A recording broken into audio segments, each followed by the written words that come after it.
जय जय रघुवीर समर्थ. समर्थ म्हणतात की उत्तम विचार केले आणि उत्तम कर्म केलं की त्याचं फळ हे आपल्याला उत्तमच मिळतं. आणि म्हणूनच समर्थ म्हणतात की विचारच माणसांना घडवतात आणि अविचारच माणसांना बिघडवतात. आणि म्हणून समर्थ म्हणतात की इतरांचे दोष पाहू नका, त्यांचे गुणच पहा. म्हणून समर्थ म्हणतात की इतरांचे दोष पाहू नका, त्यांचे गुणच पहा.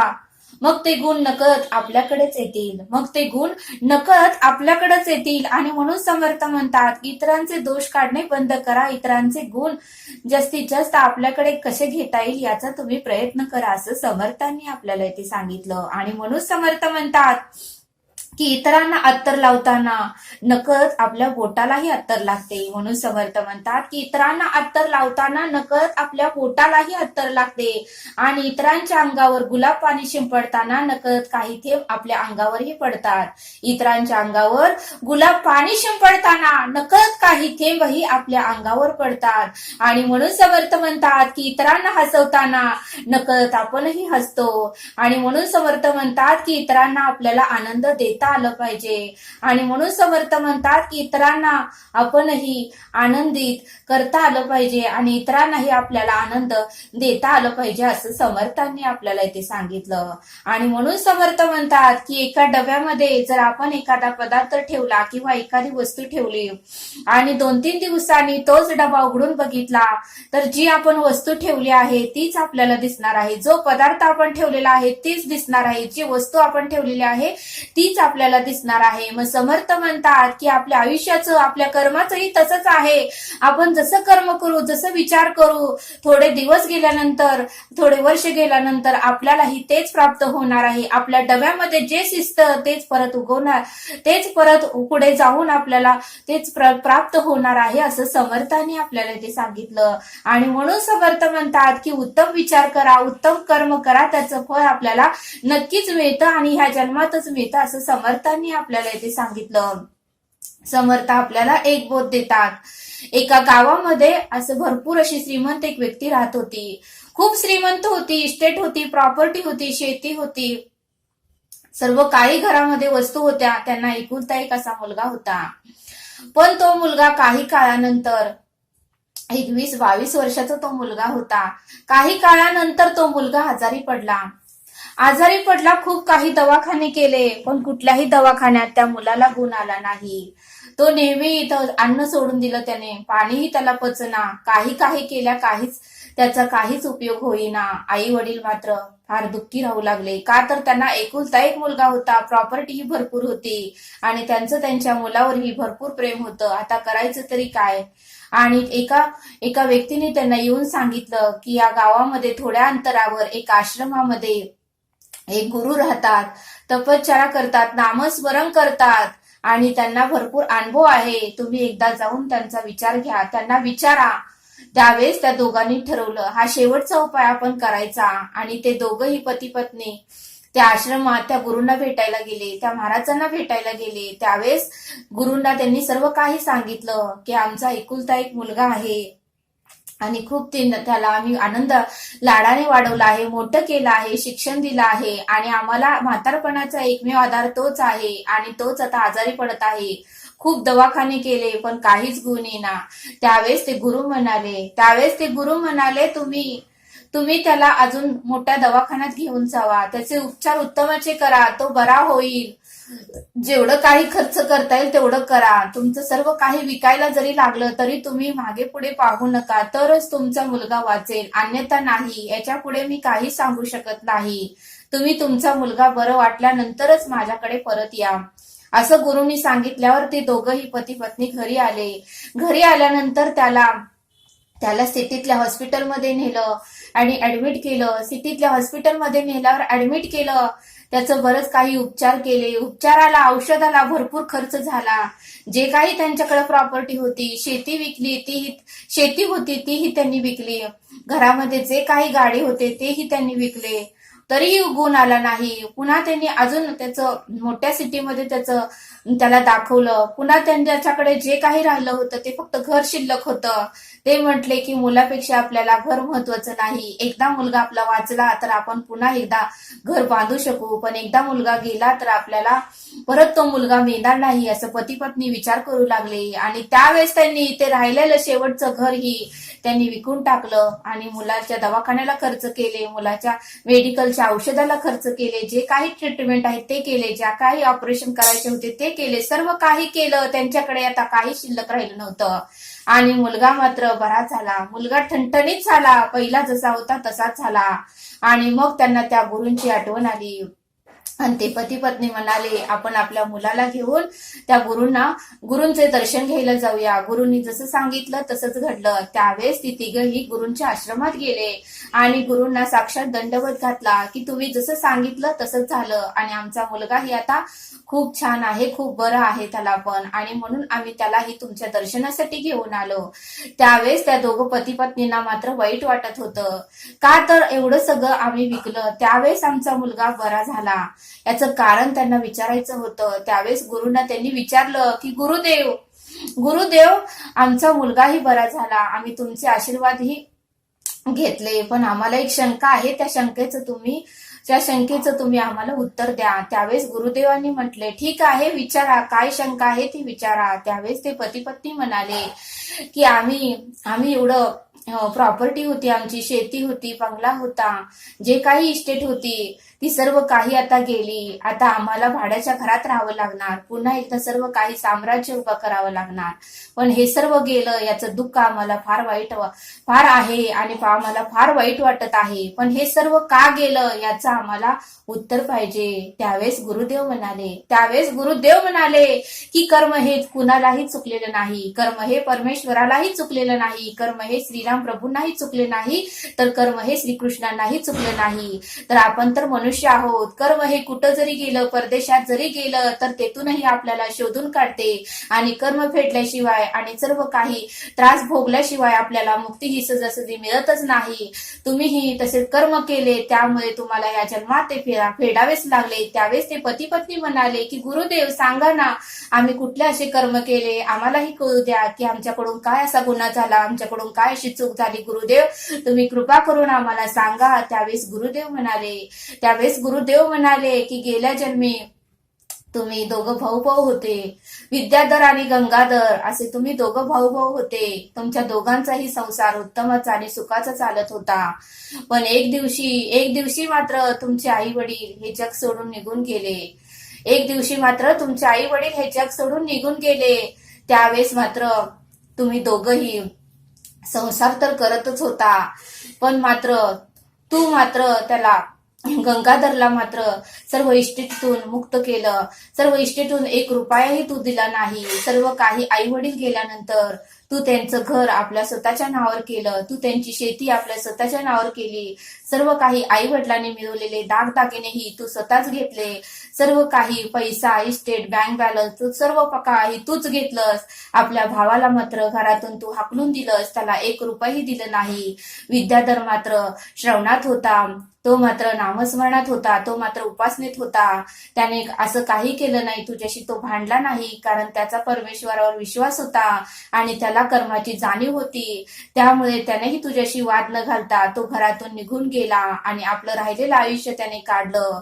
पण त्यानं जे काही त्रास सहन केला, जे काही वेदना सहन केल्या, जे काही दुःख सहन केलं, ते सहन करत त्यानं संसार केला. पण त्याच्या बायकोचा आणि त्याच्या मुलाचा तुम्हाला तळतळाट लागला आणि त्यामुळेच या जन्मातही तुम्ही भरपूर श्रीमंती तर तुम्हाला मिळाली, पण ती श्रीमंती तुम्हाला टिकली नाही. आणि त्यामुळेच तुम्हाला जे काही तुम्ही तुमच्या भावाकडून, विद्याधरकडून लुबाडून घेतलं होतं आणि ते सर्व आता ते सर्व काही आता नष्ट झालं. म्हणून जसं आपण कर्म करतो तसं आपल्याला फळ मिळतं आणि त्याचा तळतळ तुम्हाला लागला. त्यानं जसं दुःख सहन केलं, ज्यानं जसं वेदना सहन केल्या, त्याला जेवढा त्रास झाला तेवढाच तुम्हालाही दुःख, वेदना आणि त्रास या जन्मात झालं. आणि म्हणूनच तुमचं सर्व काही घर, जमीन, गाडी, शेती सर्व काही तुम्हाला विकायला लागलं. आणि त्यावेळेस गुरुदेव म्हणाले, आता तुमचा मुलगा बरा झाला आहे. आता इथून पुढे तुम्ही कष्टाचे पैसे कमवा, 1 रुपयाही कुणाकडून तुम्ही घेऊ नका. कारण 1 रुपया जरी आपण कुणाकडून घेतला तर ते फेडण्यासाठी आपल्याला धर्तीवर जन्माला यावंच लागते, असं गुरुदेवांनी त्या पती पत्नींना समजावून सांगितलं. त्यावेळेस त्यांनी गुरुदेवांना साक्षात दंडवत घातला आणि तेही परत तेथून निघून गेले. मग समर्थ म्हणतात की यातून आपल्याला हेच पाहायला मिळतं की आपण जसे कर्म करू तसं आपल्याला फेडावंच लागतं. ह्या जन्मात का असेना किंवा पुढच्या जन्मात का असेना, परंतु ते कर्म फेडल्याशिवाय आपल्याला मुक्तीचा दरवाजा उघडा होतच नाही. आणि म्हणूनच समर्थ म्हणतात की आपण पदोपदी उत्तमाचा विचार करून उत्तमाचं कर्म केलंच पाहिजे, तर त्याचं फळ आपल्याला उत्तमच मिळणार आहे. आणि म्हणून समर्थ म्हणतात की पेरलं तेच उगवतं. मग समर्थ म्हणतात की उत्तमच पेरणी करा, म्हणजे उत्तमच उगवेल, असं समर्थांनी आपल्याला इथे सांगितलं. समर्थ म्हणतात की जगात अशक्य असं काहीच नसतं. समर्थ म्हणतात की जगात अशक्य असं काहीच नसतं. आयुष्यामध्ये भावनेपेक्षा कर्तव्य मोठे असते. आयुष्यामध्ये भावनेपेक्षा कर्तव्य मोठे असते. तुम्ही जेवढा आनंद दुसऱ्याला वाटाल, समर्थ म्हणतात की तुम्ही जेवढा आनंद दुसऱ्यांना वाटाल तेवढाच आणि त्याहीपेक्षा जास्त आनंद तुम्हाला मिळेल. तुम्ही जेवढा आनंद दुसऱ्यांना वाटाल तेवढाच आणि त्याहीपेक्षा जास्त आनंद तुम्हाला मिळतो. आणि म्हणून समर्थ म्हणतात की इतरांना आनंद देण्याचा तू प्रयत्न कर, असं समर्थांनी आपल्याला इथे सांगितलं. समर्थ म्हणतात की समर्थ म्हणतात की जीवनामध्ये कधीही कोणाला कमी समजू नका. जीवनामध्ये कधीही कोणाला कमी समजू नका. कारण पूर्ण जगाला बुडवण्याची ताकद ठेवणारा समुद्र, पूर्ण जगाला बुडवण्याची ताकद ठेवणारा समुद्र तेलाचा एक थेंब मात्र बुडवू शकत नाही. पूर्ण जगाला बुडवण्याची ताकद ठेवणारा समुद्र तेलाचा एक थेंब बुडवू शकत नाही, असं समर्थांनी आपल्याला इथे सांगितलं. समर्थ म्हणतात की पावसाचे छोटे छोटे थेंब असतात. समर्थ म्हणतात की पावसाचे छोटे छोटे थेंब असतात, पण त्यात तो पाऊस सतत पडल्यामुळे मोठ्या नद्यांना पूर येतो, मोठ्या नद्यांना पाणी येतं आणि धरणही भरून वाहतं. तसंच समर्थ म्हणतात की जर आपणही रोज थोडे थोडे नामस्मरण केलं, रोज थोडा थोडा प्रयत्न केला आणि रोज थोडं थोडं सत्कर्म जर करत गेलो तर आपलीही पुण्याई वाढेल, आपलाही पुण्याईचा बॅलन्स वाढेल, असं समर्थांनी आपल्याला इथे सांगितलं. समर्थ म्हणतात की कोठेही बोलताना आपल्या शब्दाची उंची वाढवा. समर्थ म्हणतात की कोठेही बोलताना आपल्या शब्दाची उंची वाढवा, आवाजाची उंची वाढवू नका. कारण पडणाऱ्या पावसामुळे, समर्थ म्हणतात की कारण पडणाऱ्या पावसामुळे शेती पिकते. विजेच्या कडकडाटामुळे शेती कधीही पिकत नाही. पडणाऱ्या पावसामुळेच शेती पिकते आणि विजेच्या कडकडाटामुळे शेती कधीही पिकत नाही. आणि म्हणून समर्थ म्हणतात की कोठेही बोलताना आपल्या शब्दाची उंची वाढवा, आपल्या आवाजाची उंची वाढवूच नका, असं समर्थांनी आपल्याला इथे सांगितलं. समर्थ म्हणतात की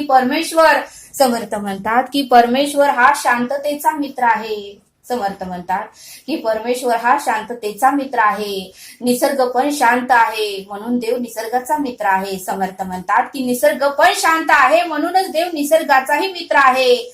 झाडे, फुले, गवत शांततेनेच वाढतात. समर्थ म्हणतात की झाडं, फुलं, गवत हे शांततेनेच वाढते आणि म्हणूनच परमेश्वर ही झाडं, फुलं, गवतांचा मित्र आहे. समर्थ म्हणतात की तारे, चंद्र, सूर्य शांततेने कसे फिरतात. समर्थ म्हणतात की तारे, चंद्र, सूर्य शांततेने कसे फिरतात.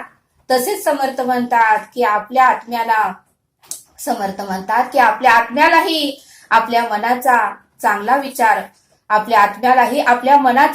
विचार स्पर्श होण्यासाठी आपल्यालाही शांत बसून विचार करता आलं पाहिजे असं समर्थांनी आपल्याला इथे सांगितलं. समर्थ म्हणतात की आपल्या आत्म्याला आपल्या चांगल्या मनाचा विचार स्पर्श होण्यासाठी आपल्यालाही शांत बसून विचार करता आलं पाहिजे असं समर्थांनी आपल्याला इथे सांगितलं. आणि म्हणून समर्थ म्हणतात की यशाच्या गावाला जायचं असेल तर, म्हणून समर्थ म्हणतात की यशाच्या गावाला जायचं असेल तर अपयशाच्या वाटेनेच आपल्याला प्रवास करावाच लागेल असं समर्थांनी आपल्याला इथे सांगितलं. आणि म्हणून समर्थ म्हणतात की जर भविष्यात, म्हणून समर्थ म्हणतात की भविष्यात जर राजासारखं जगायचं असेल तर आज गुलामासारखं काम करण्याची तयारी आपली पाहिजेच असं समर्थांनी आपल्याला इथे सांगितलं. समर्थ म्हणतात की जर भविष्यात राजासारखं जगायचं असेल तर आज गुलामासारखं काम करण्याची तयारी आपल्याला ठेवता आली पाहिजे. आणि म्हातारपणात जर सुखात जगायचं असेल तर तरुणपणामध्ये कष्ट करण्याची जिद्द आपल्याकडे पाहिजे असं समर्थांनी आपल्याला इथे सांगितलं. आणि म्हणून समर्थ म्हणतात की पाणी आयुष्यभर झाडाला मोठं करतं. म्हणून समर्थ म्हणतात की पाणी आयुष्यभर झाडाला मोठं करतं, पण ज्या वेळेस पुराच्या पाण्यात ते लाकडे पडतात, ज्या वेळेस पुराचं पाणी येतं आणि पुराच्या पाण्यामध्ये ती लाकडं पडतात, त्यावेळेस मात्र पुराचं पाणी त्यांना बुडू देत नाही. त्यावेळेस मात्र पुराचं पाणी त्या लाकडांना बुडू देत नाही.